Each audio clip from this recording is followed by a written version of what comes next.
Okay, so next progression, coup de pied, coupé, up to passé, retiré shape, getting them all the pieces that they need for pirouette, whether it be en dedans or en dehors, or just a balance.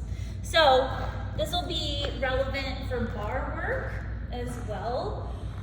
Those lower levels, when they have two hands on the bar and they're looking at themselves in the mirror, you can, lower. They're starting from first position when they have the hang of it, pulling them over to start in fifth position, but really making them go through that demi point, and it slides in front of the foot, and then I always use like you're pulling a sticker off of a piece of paper. You want your foot to be the sticker, and the floor is the piece of paper that you're peeling the sticker off of.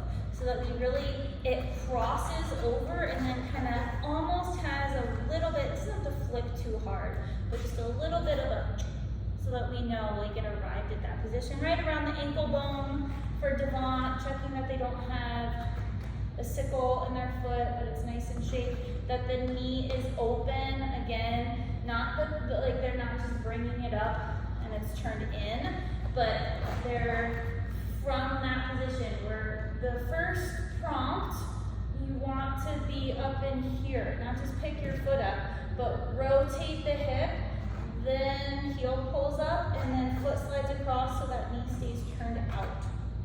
So, coup de pied devant, if it grows, goes up to passé. I like to say, like you're pointing an arrow, like your foot is an arrow, and it's pointing at, you're like, hey, look at my straight knee. This one's bent, but this one's straight, look at it. And getting that knee really out to the side.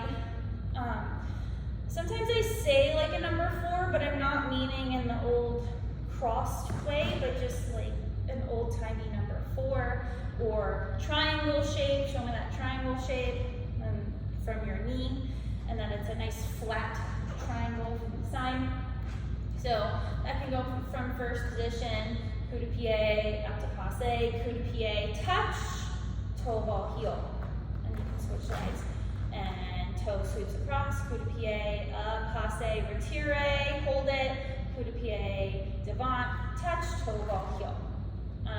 Same thing with derriere. So whether you're in first or fifth, depending on the level, that foot, it rotates from the top, and then we have that comes behind, coup de pied, derriere, that we're not just kind of picking up, and then like the whole foot is just kind of bop in one motion, but it's more articulate through.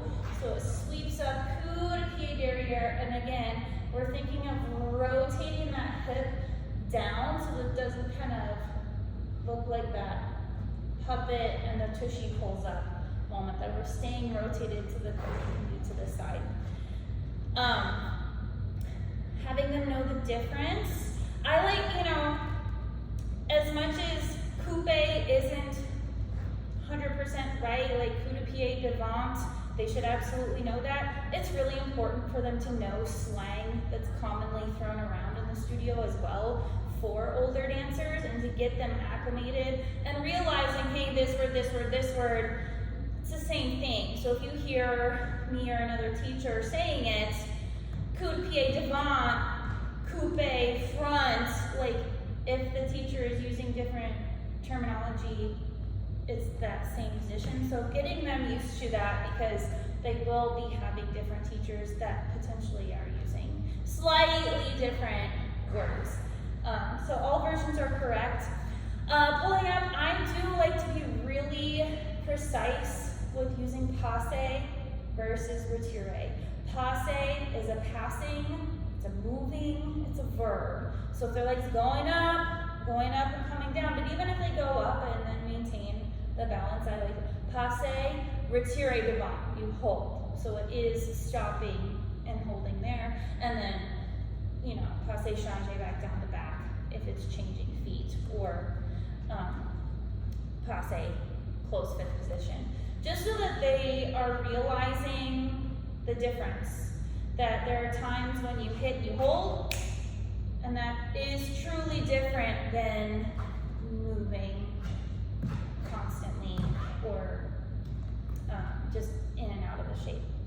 So, yep, difference between retiré and passé, coup de pied devant, coup de pied derrière, coupé devant, coupé derrière.